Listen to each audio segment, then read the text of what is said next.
For unto us a child is born, unto us a son is given, and the government will be upon his shoulder, and his name will be called Wonderful, Counselor, Mighty God, Everlasting Father, Prince of Peace. On this Christmas Eve, we must remind ourselves that Christ is the reason for this season. But amid the holiday cheer and the celebration of Jesus' birthday, horror in this world continues to infect every facet of our society. On Sunday morning around 8, right here in New York City, a woman on the subway was burned alive. The New York Daily News adjusting its headline, which originally read that the woman caught on fire rather than saying a man set her on fire. Thankfully, the community notes calling the leftist outlet out. But conspicuously, the Daily News also left out, like most mainstream media outlets, the immigration status of the accused killer. He's an illegal alien from Guatemala, deported under President Trump back in 2018, and he snuck back in. And there's a suspect, Sebastian Zepeda. Police say he calmly poured a liquid on a sleeping woman and then set her ablaze. The NYPD says surveillance video shows Zepeda then fanning the flames with his shirt. The woman even stood up as the flames engulfed her. No one tried to stop him or tried to help her.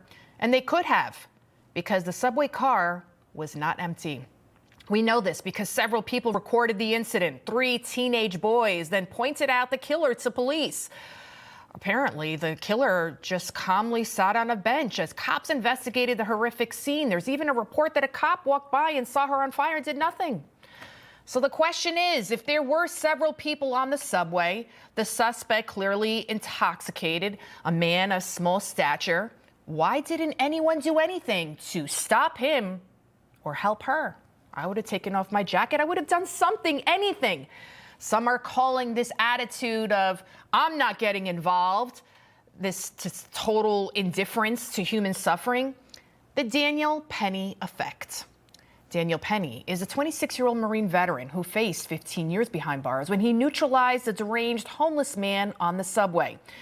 The homeless man, Jordan Neely, arrested 44 times just weeks prior to his death. He punched an elderly woman in the face so hard that he broke her eye socket. And he was ranting and raving on the subway train, getting in people's faces, yelling, "Someone is going to die today. I don't care if I go to jail. Someone is going to die."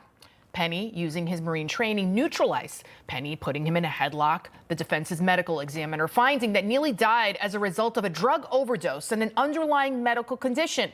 Yet the New York District Attorney's office pressed on and tried to destroy Daniel Penny's life, tried to put him behind bars for 15 years.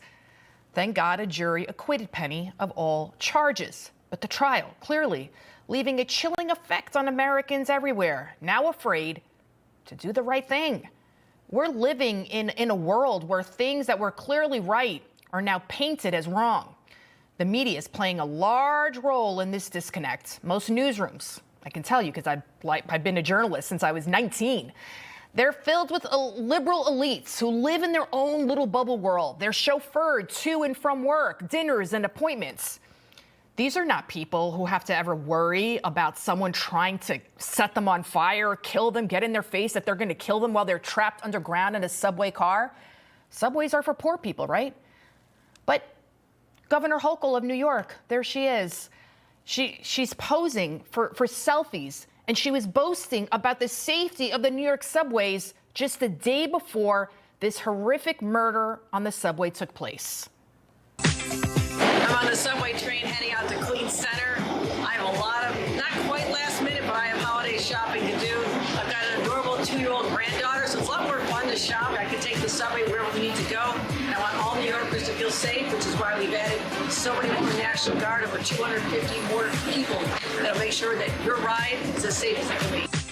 I'm on the subway train heading out to Queens Center. I have a lot of, not quite last minute, but I have holiday shopping to do.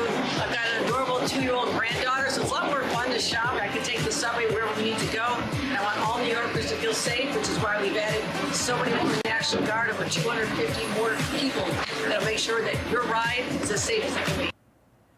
Unbelievable. She is so clueless. And you know, if you ever go, I was a reporter and I've gone on a lot of those kind of ride-alongs with leaders, they clear out the subway. They clear out the homeless people. There's officers everywhere. So the fact that she's trying to pretend like she's one of us, give me a break, lady. You're not like that woman that was sleeping on the car and then engulfed in flames. My heart breaks for that poor woman who died so brutally. Her identity has not been released yet. To that woman, to her family, I'm sorry. I'm so sorry that our society is now so broken. And to the people who did nothing and could have, may God have mercy on all of you. He loves the Constitution. He fights for what's right. He hates the bad guys. He's a freedom warrior. He's your freedom warrior. Watch Carl Higbie every weekday on Newsmax.